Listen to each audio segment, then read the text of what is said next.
Parvardigoringiz asal ariga vahiy amr qildi. Tog'larga, daraxtlarga va odamlar turadigan inlarga uya soldi. So'ngra turli mevalarni yeb, Parvardigorning sen uchun oson, qulay qo'yilgan yo'llaridan yurdi.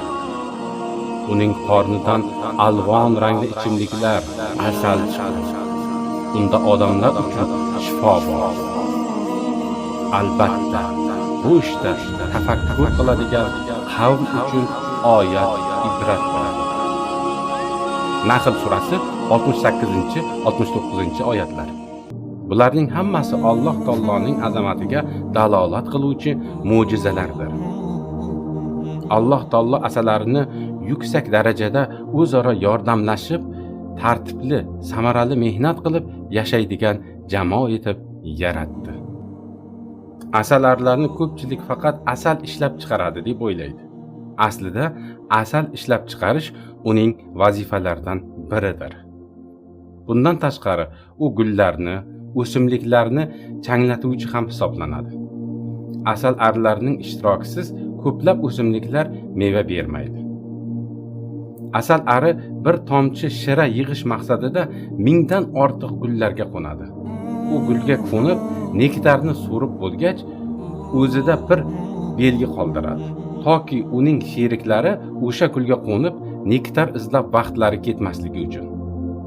Asal ari 100 gram nektar yig'ish uchun milliongacha gulga qo'nadi. 1 kilogramm asal to'plash uchun esa asalari taxminan bir necha 100 ming kilometr masofani bosib o'tadi. Bu esa yer shari atrofini taxminan 10 marta aylanib chiqishga tengdir. Yuksiz asalarilar uchayotgan paytda tezligi soatiga 65 kilometrga yetadi. Agar nektarni ko'tarib olgan bo'lsa, u holda uning tezligi soatiga 30 kilometrga pasayadi. Asal ari olib kelayotgan nektarning og'irligi tanasining 3dan 1ga teng keladi. Yuqorida aytganimizdek, 1 kilogramm asal ishlab chiqarish uchun kichik va mehnatkash hasharot asalari bir necha 100 minglab, taxminan 400 ming kilometr masofani bosib o'tadi. Asalari nektarni olib iniga qaytar ekan, yo'lda nektarni asalga aylanish bo'yicha o'ta murakkab kimyoviy amaliyotni bajarar ekan. Iniga yetib borgach, qayta ishlov berilgan mahsulot yana qayta ishlanib, sof asal holiga keltiriladi. Bahor kelib gullar qiyg'os ochilgan paytlarda nektar yig'uvchi arilar o'ziga yukni boshqa ariga topshirib, yana darhol nektar yig'ishga jo'nab ketar ekan. Asal arilar orasida uzoqqa ucholmaydigan zaiflari bo'ladi.